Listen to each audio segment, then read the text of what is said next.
مسلمان جو 313 کی تعداد میں تھے وہ بدر کے میدان میں جمع ہوئے، ہزاروں کے مقابلے میں اللہ نے انہیں فتح کرا۔ 14 صحابہ شہید ہوئے، ان میں کچھ بچے بھی تھے۔ اور دوسرا، آج کی تاریخ کو خاص نسبت ہے آپ کی، ہماری ساری مومنوں کی ماں ام المومنین، محبوب رب العالمین،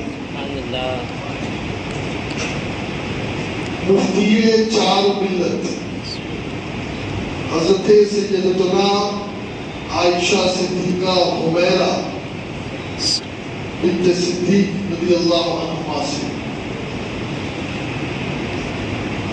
دوستو، ام المومنین کی شان اگر آپ کو سمجھنی ہے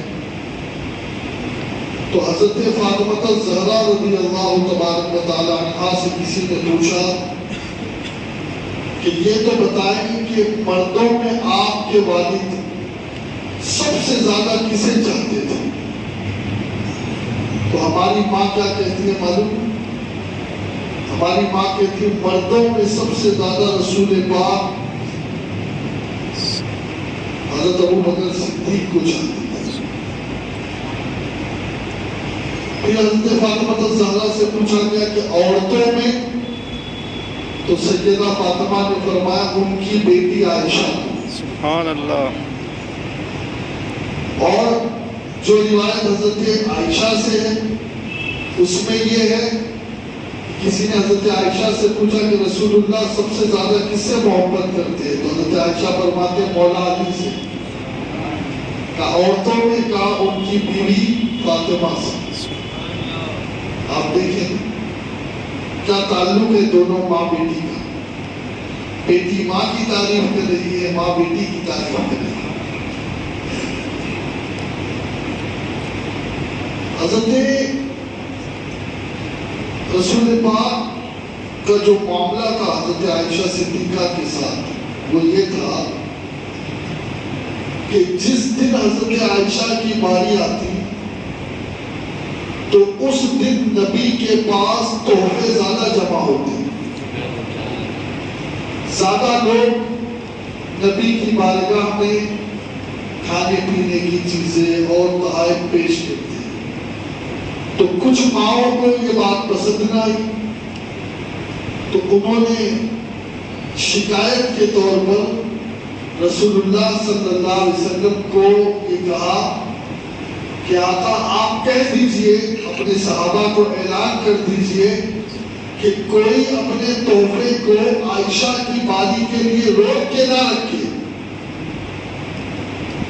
بلکہ وہ جب بھی دینا ہے دے۔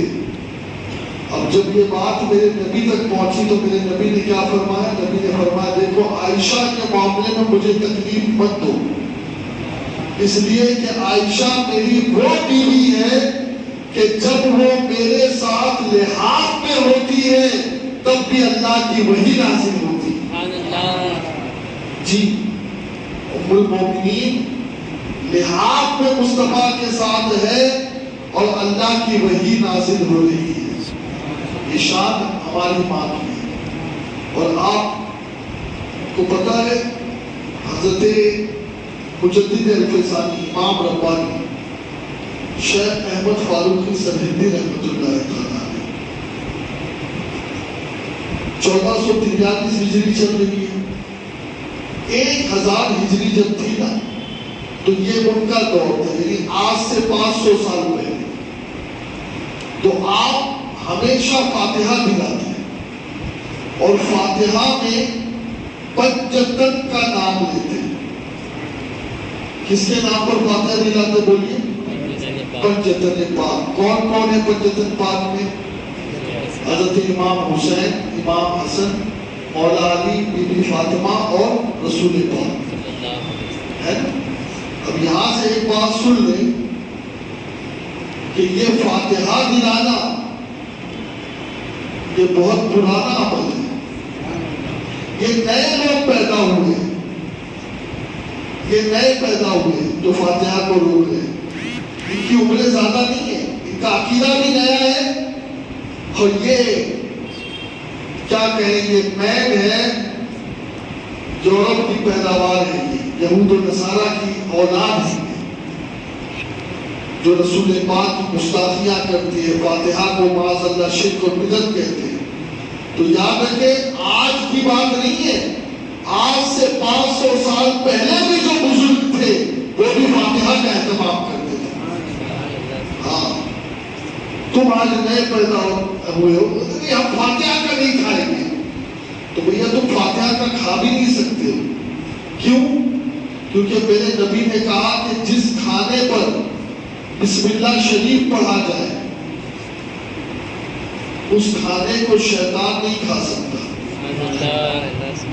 تو ہم جس کھانے پر سورہ فاتحہ پڑھ دیں گے تو فاتحہ کے ساتھ بسم اللہ تو پڑھتے ہی، تو یہ شیطان کہاں سے کھائے گا؟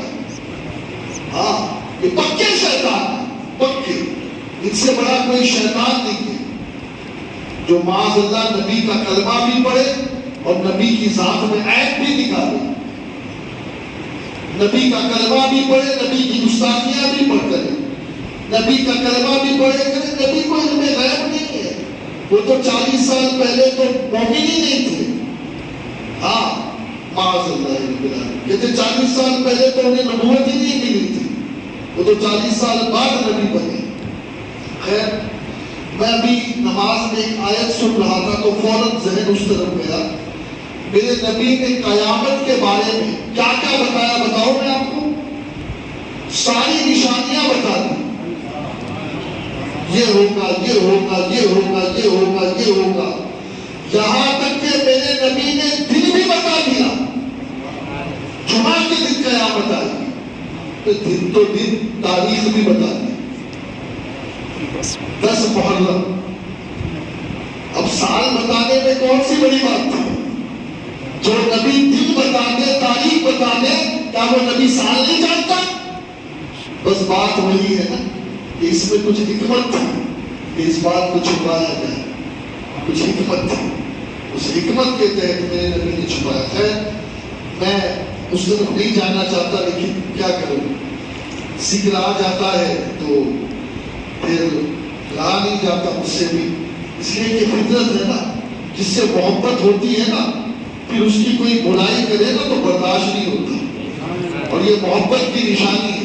اور اگر آپ کے سامنے کوئی نبی کی گستاخی کر رہا ہے اور آپ پر کوئی اثر نہیں ہو رہا ہے نا تو اس کا مطلب آپ کے دل میں نبی کی محبت ہے ہی نہیں، یہ یاد رکھیں آپ۔ اس لیے کہ جس کو نبی کا عشق ہوگا نا وہ نبی کے بارے میں اتنا بھی نہیں سن سکتا، اتنا بھی نہیں سن سکتا، ان کی تو منہ میں جو آتا ہے بول دیتے، مر کر مٹی میں مل گئے، وہ تو مردہ ہے، وہ تو مدد نہیں کر سکتے، کھڑے ہو کے سلام مت پڑھو، واہ بھائی واہ، عجیب لطرانیاں لگا رکھی۔ خیر اللہ ہدایت دیں گے، اور اگر ہدایت ان کے نصیب میں نہیں ہو تو اس بلا کو اللہ تعالیٰ ختم کرے، ہماری بچوں کی، نوجوانوں کی حفاظت ہو۔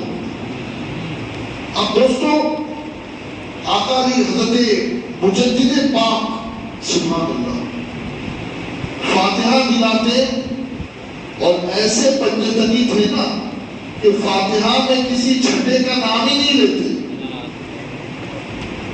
فاتحہ میں کسی چھٹے کا نام ہی نہیں لیتے۔ ایک مرتبہ رسول اللہ خواب میں تشریف لائے، پتہ یہ چلا کہ میرے آقا تک فاتحہ کا ثواب پہنچتا ہے، تبھی تو حضور آ رہے ہیں، آئے تشریف لائے، لیکن چہرے پر ناراضگی تھی، چہرہ پھیر لیا، عرض کرتے مجدد پاک آقا کیا خطا ہو گئی، نشاندہی فرمائے۔ آقا فرماتے میں کھانا عائشہ کے وہاں کھاتا ہوں، جسے کھانا بھیجنا ہو وہ عائشہ کے گھر بھیجے، اور آقا تشریف لے گئے۔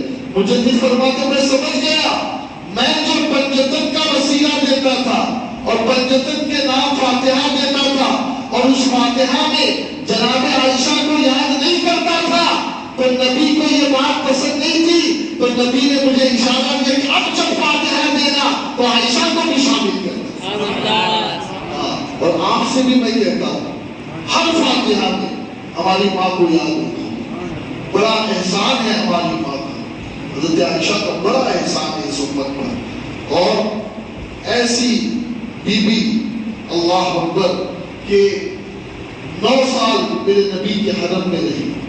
9 سال. ہاں اللہ اکبر. بلکہ میں چاہتا ہوں کہ ہماری ماں کی زبان سے ہی ہماری ماں کی فضیلت سنیں. ہاں ایک مرتبہ خود فرماتی ہے کہ دوسری جتنی بھی بیویاں ہیں اللہ نے ان تمام بیویوں میں 10 فضیلت مجھے ایسی دی ہے جو کسی اور بیوی کو حاصل ہی نہیں. سبحان اللہ. فرماتے نمبر 1 میرے سوا حضور کے نکاح میں کوئی کنواری نہیں آئی. سبحان اللہ. میں اکیلی تھی جو کنواری آئی.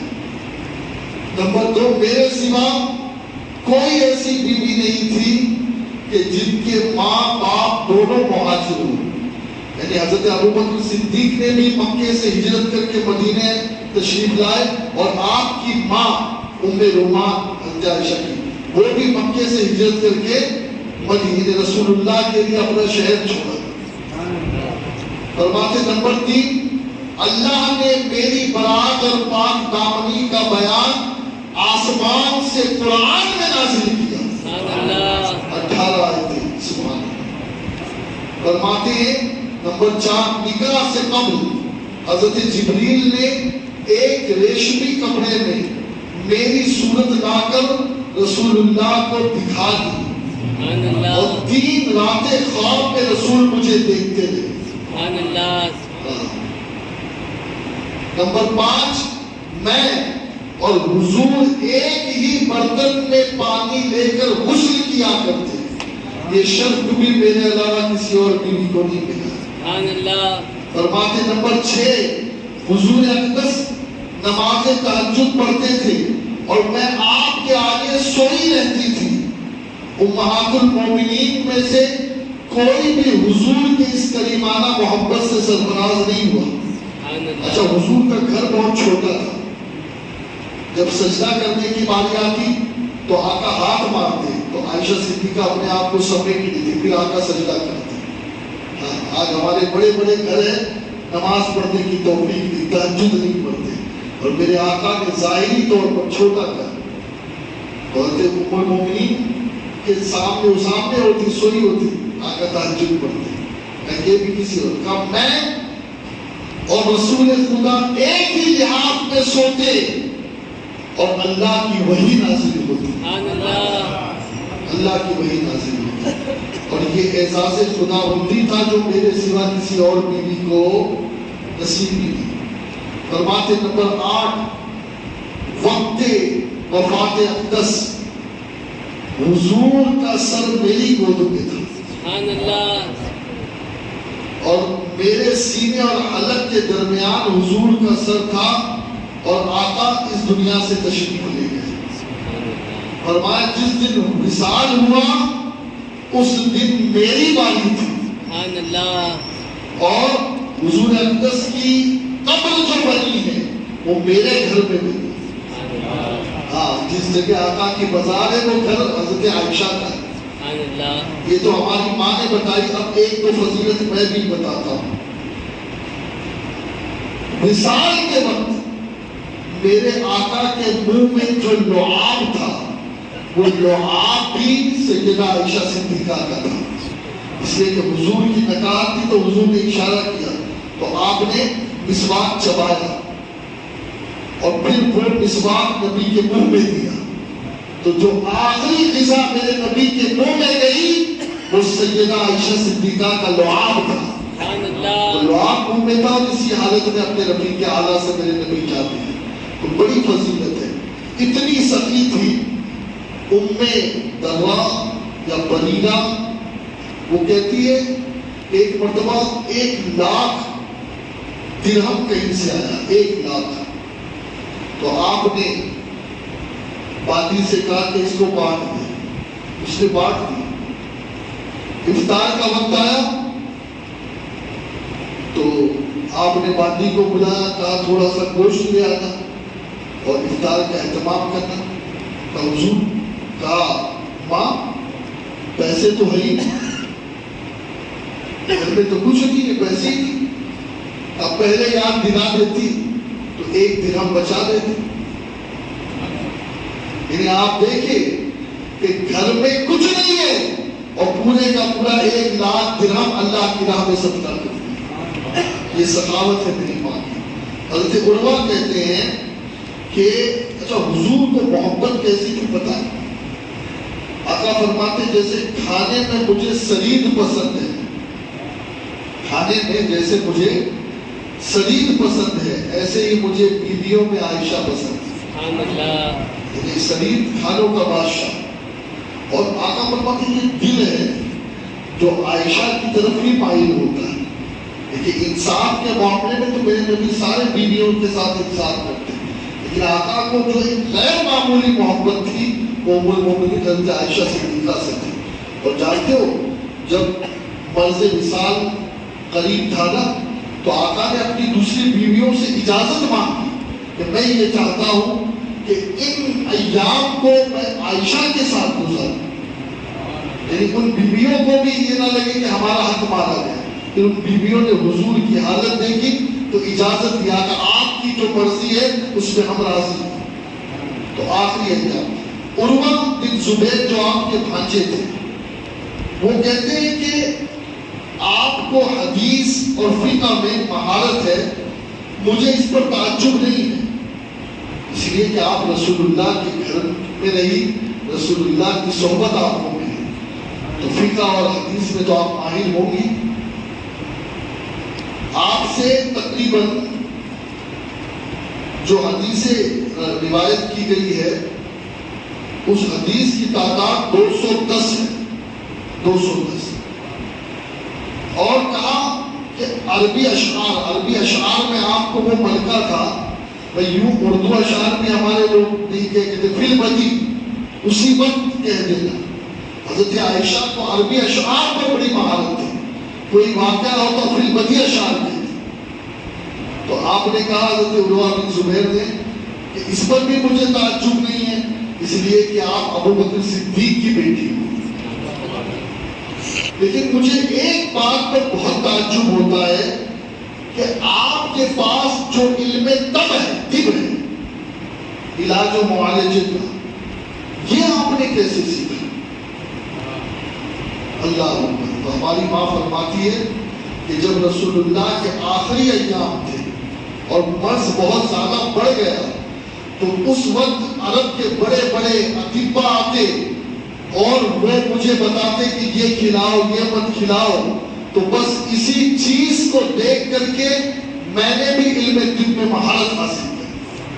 اللہ دیکھیے ڈاکٹر علاج کرتے لیکن ہماری ماں علم طب میں ماہر ہوتی. اور کیا عجیب تعجب ہے، کیا عجیب بات ہے کہ آج بھی 17 تاریخ ہے اور منگل کی رات ہے نا، پیر کا دن گزرا.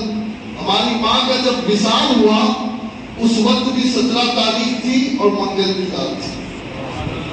اور شمبا کی ہجری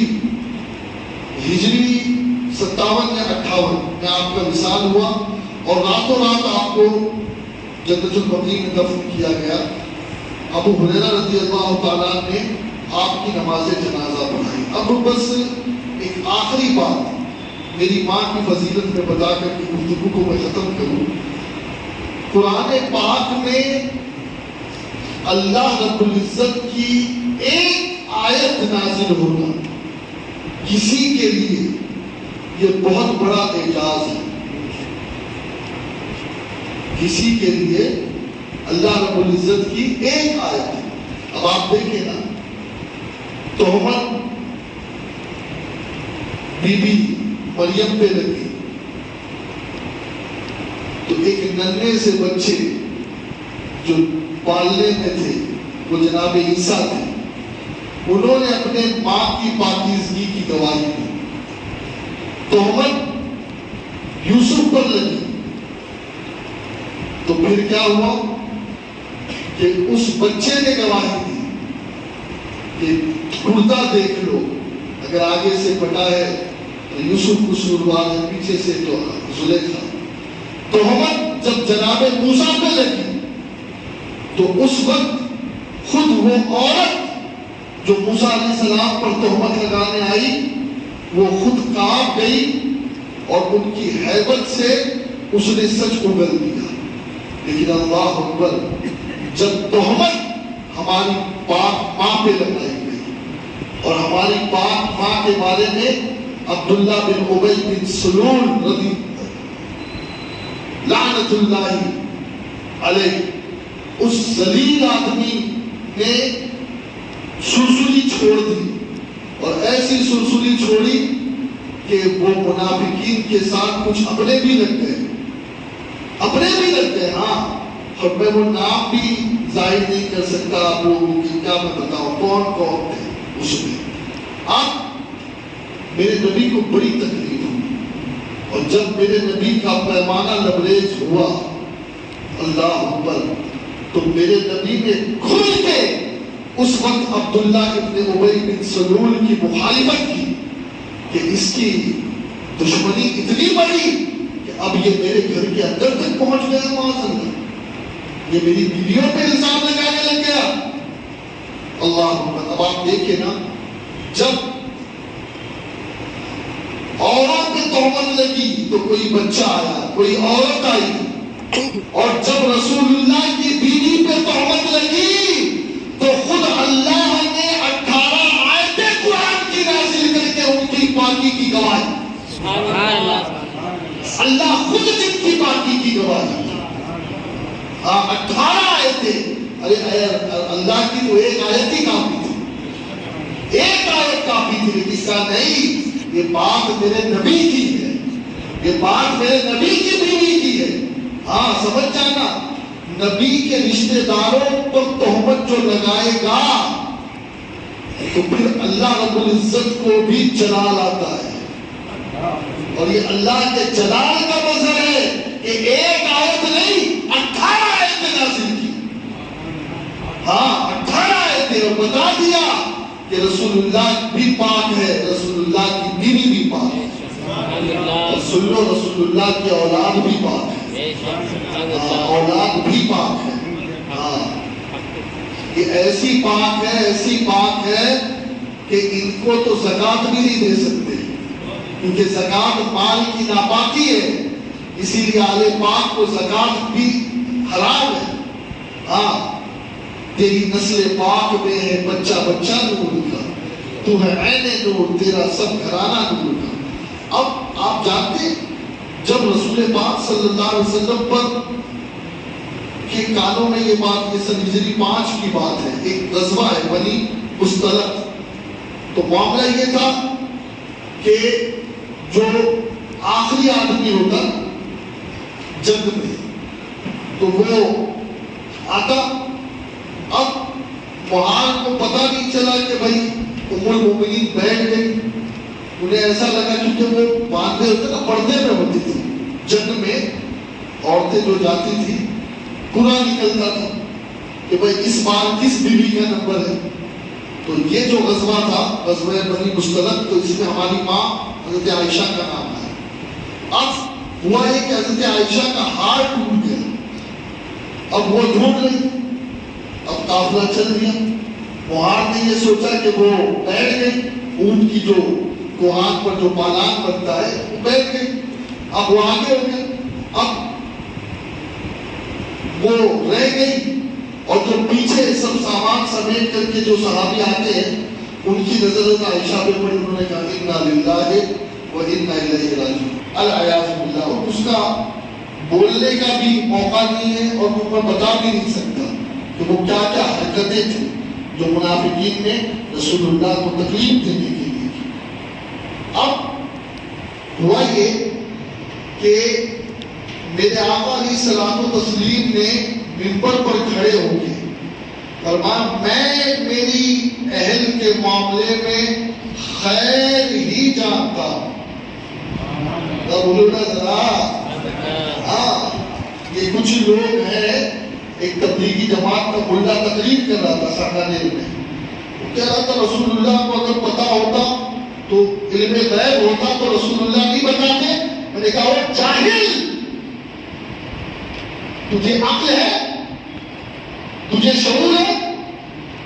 نبی کا یہ جملہ کہنا کہ میں تو اپنی اہل کے بارے میں خیر ہی کے بارے میں جانتا ہوں، یہ جملہ ہی بتا رہا ہے کہ نبی کو اطمینان تھا. اب آپ کہو گے نبی نے کہا کیوں نہیں؟ نبی کہتے حدیث بنتی، اللہ نے کہا قرآن بن گیا. سبحان اللہ. اور اگر نبی کہتے تو پھر تو یہ بولتا ہے کہ دیکھو اپنی بیوی کی سائڈ لے لی، بیوقوف جاہل. دیکھو وہ اپنی بیوی کا عیب چھپا دیا. اب ان جاہلوں کو کیا کہنا ہے؟ آج بھی کچھ جاہل ہیں جو یہ بات لے کر کے بیٹھے، آج بھی بیٹھے، ہاں آج بھی کلمہ رسول اللہ کا پڑھ رہے اور ہماری ماں کو بدنام کر رہے. لعنت ہو ایسوں پر. ارے سنو، میرے نبی نے صبر اس لیے کیا کہ میرے نبی نے کہا اگر میں جواب دیتا ہوں تو لوگ کہیں گے کہ بیوی کی طرفداری کر رہے ہیں. خاموش رہے. اللہ نے وہ شاندار جواب دیا کہ قیامت تک کے ہر کسی کی بات بولتی بند کر دی. اب اگر 18 آیت ہونے کے بعد کوئی میری ماں پر اس قسم کی بات کرے گا وہ کافر ہے، کافر ہے، کافر ہے. وہ 18 آیتوں کا منکر ہے، ایک آیت کا نہیں، 18 آیتوں کا. اور جو ایک بات کا بھی منکر ہو قرآن کی تو وہ ایمان سے گیا. ہاں میری ماں پہ تہمت لگانے والے تو حضور کو علم غیب ہوتا، علم غیب ہوتا، علم غیب. واہ بھائی واہ. ارے کئی بات ایسی ہوتی ہے کہ جب اللہ کے اشارے ہوتے ہیں نا تب نبی بولتے ہیں. اللہ کا اشارہ ہوتا ہے تب نبی بولتا. دیکھیں حضور نے کہا کہ بھائی میں تو اپنے بیوی کے اور اپنے اہل کے معاملے میں خیر، میرے آقا نے کئی مہینوں کے لیے اپنی زوجہ کو ان کے گھر بھیج دیا اور وہی کا انتظام، اب وہی کے آنے میں تاخیر ہوئی. اب آقا منبر پر کھڑے ہوئے، آقا فرماتے قسم کھاتے نبی نے کہا کہ میں اپنی اہل کی پاکی اور خوبی پہ یقین رکھتا ہوں. ابھی اس سے بڑھ کے علم غیب کیا ہوگا؟ ابھی آیت نازل نہیں ہوئی ہے، اس سے پہلے نبی منبر پہ کھڑے ہو کے کہہ رہے کہ میں یقین رکھتا ہوں کہ میری اہل پاک ہے. اور پھر جس شخص نے ان کے حق میں بدگوئی کی ہے کوئی کیا اس کی طرف سے معذرت پیش کر سکتا ہے میری طرف؟ اللہ اکبر. اب رسول اللہ جلال میں تھے، حضرت عمر نے بھاپ لیا. سب سے پہلے حضرت عمر کھڑے ہوئے، عرض کرتے یا رسول اللہ منافقین بالیقین جھوٹے ہیں اور ام المومنین بالیقین پاک ہے. آپ دیکھیں حضرت عمر کے جملے، اللہ نے سید عالم صلی اللہ علیہ وسلم کے جسم پاک کو مکھی کے بیٹھنے سے محفوظ رکھا. وہ نجاستوں پر بیٹھتی ہے تو کیسے ہو سکتا ہے کہ کوئی ایسی عورت آپ کے نکاح میں ہو کہ جو اس قسم کی ہو؟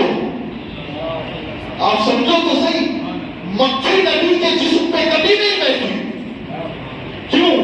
کیونکہ مکھی کبھی کسی گندی جگہ بھی بیٹھتی ہے. تو جو جانور کسی گندی جگہ پر بیٹھے اس جانور کو اللہ نے نبی کے جسم پہ بیٹھنے کی اجازت نہیں دی. تو ایسی بیوی نبی کے حرم میں کیسے آ سکتی ہے کہ جو پاک نہ ہو؟ یہ دلیل حضرت عمر نے دی. اب میں ان سے پوچھتا ہوں کہ کبھی ہماری طرح تجھ پر تو اتنی مکھیاں بھنبھناتی ہے، اتنی مکھیاں بھنبھناتی ہے کہ پوری مسجد مکھیوں سے بھر جاتی ہے جب تو سوتا ہے. کبھی ہماری طرح شکل دیکھی آئے گا؟ کبھی ہماری طرح چاہیے. نمبر 2 حضرت عثمان غنی کھڑے ہوئے. آپ دیکھیں نا صحابہ حضور کا ساتھ کیسے دیتے تھے، تسلی کیسے دے. ہم ہمارے آپ کے ساتھ ہے. وہ منافقوں کی باتوں پہ بچ جاؤ. کہا یا رسول اللہ بھئی یہ تکلیف کی بات ہے نا، اور اس تکلیف میں میرے نبی کو جس نے تکلیف سے نکالا ہوگا، نبی کا دل خوش کیا ہوگا، نبی نے ان کو کتنی دعائیں دی ہوگی۔ حضرت عثمان کھڑے ہوئے عرض کرتے یا رسول اللہ اس طرح آپ کی طہارت بیان کی کہ آپ کا سایہ اللہ نے زمین پر پڑنے نہیں دیا، اس لیے کہ اگر نبی کا سایہ زمین پر پڑے ہو تو سائے پہ کسی کا قدم آ سکتا ہے۔ بولو نا سبحان اللہ۔ ہاں یہ جو کہتے ہیں نا نبی میری طرح، اس کا سایہ دیکھنا کتنا بھگا ہوگا زمین پر۔ کہا آپ کا سایہ نبی نے پڑنے نہیں دیا زمین پر، تو ایسے کیسے ہو سکتا ہے کہ اللہ آپ کی اہل کو محفوظ نہ رکھے؟ جو رب آپ کے سائے کی حفاظت کرے ایسا کیسے ہو سکتا ہے کہ وہ آپ کی بیوی کی حفاظت نہ کرے؟ ہاں اور پھر مولا علی کھڑے، سبحان اللہ۔ بس اسی بات کو ختم کر رہا ہوں۔ مولا علی کھڑے ہوئے عرض کرتے ہیں یا رسول اللہ آپ کو یاد ہے ایک مرتبہ آپ نالین پہن کر چلے تھے، نالین کے نیچے ایک جو آ گئی، اس جو کا خون آپ کی نالین کو لگ گیا، اللہ کو پسند نہیں آیا، اللہ نے کہا محبوب یہ نالین اتار دے، یہ نالین اتار دے، تو پاک ہے۔ جو کا خون ہوتا کتنا ہے، کتنا ہوتا ہے جو کا خون؟ کبھی اپنی ماں سے پوچھ لینا، جو نکالتی ہوتی ہے نا تو بتا دے کتنا خون ہوتا ہے۔ اتنا خون لگ گیا تو اللہ نے آپ کو نالین اتارنے کا حکم دیا۔ یا رسول اللہ ایسے کیسے ہو سکتا ہے کہ وہ رب جو اتنی ناپاکی برداشت نہ کرے، وہ اتنی بڑی جو ہے وہ بد عورت کو آپ کے ساتھ کر دے؟ نہیں، آپ کے ساتھ جو ہے وہ پاک ہے۔ ہمیں تو شک نہیں ہے، اب جن کو شک ہے جائے جہنم میں انشاءاللہ، وہ سب جہنم میں ملیں گے، وہ سب جہنم میں ملیں گے جو ہماری ماں کی پاکی پہ شک کرتے ہیں۔ اللہ ہماری ماں کا سایہ ہمارے سروں پہ قائم رکھے، اور بڑا احسان ہے ہماری ماں کا، بڑا احسان ہے۔ یہ جو ہار گمانا اور وہ ہار تلاش کرنے میں آگے رک گئے تو پانی نہیں ملا، پانی نہیں ملا تو تیمم کی آیتیں نازل ہو گئی۔ ہاں یہ میری ماں کا صدقہ ہے۔ ہاں ورنہ آج پانی نہیں ملتا تھا تو آدمی مر جاتا لیکن نماز نہیں پڑھ سکتا، مر جاتا لیکن وہ پاک نہیں ہو سکتا۔ لیکن یہ میری ماں کا صدقہ ہے کہ ماں کا ہار کیا گما پوری امت کے لیے رحمت ہو گئی۔ جب اگر پانی نہیں ملا تو پھر غسل کی جگہ بھی تیمم کر لو، تمہاری نماز ہو جائے گی۔ وضو کی جگہ تیمم کر لو، تمہاری نماز ہو جائے گی۔ یہ مٹی تمہیں پاک کرتی ہے، صدقہ ام المومنین کا ہے۔ اللہ ہماری ماں کی قبر پہ کروڑوں رحمتیں نازل فرمائے، اور ان کی قبر پہ اللہ ان کی قبر کو بقعہ نور بنائے، ان کے درجات بلند فرمائے، اور ہماری ماں کی شفاعت اللہ ہمیں بھی نصیب فرمائے۔ وما علینا الا البلاغ۔ کل غزوہ احد پہ غزوہ بدر، اور انشاءاللہ کل بدر کا ذکر ہوگا کہ یہ واقعہ بدر اور جنگ بدر کتنی اہم تھی، اور اس سے اسلام کو عروج کیسے ملا۔ یہی مسلمانوں کا ٹرننگ پوائنٹ تھا یہ غزوہ بدر۔ تو انشاءاللہ کل اس کا ذکر کریں گے۔ وما علینا الا البلاغ۔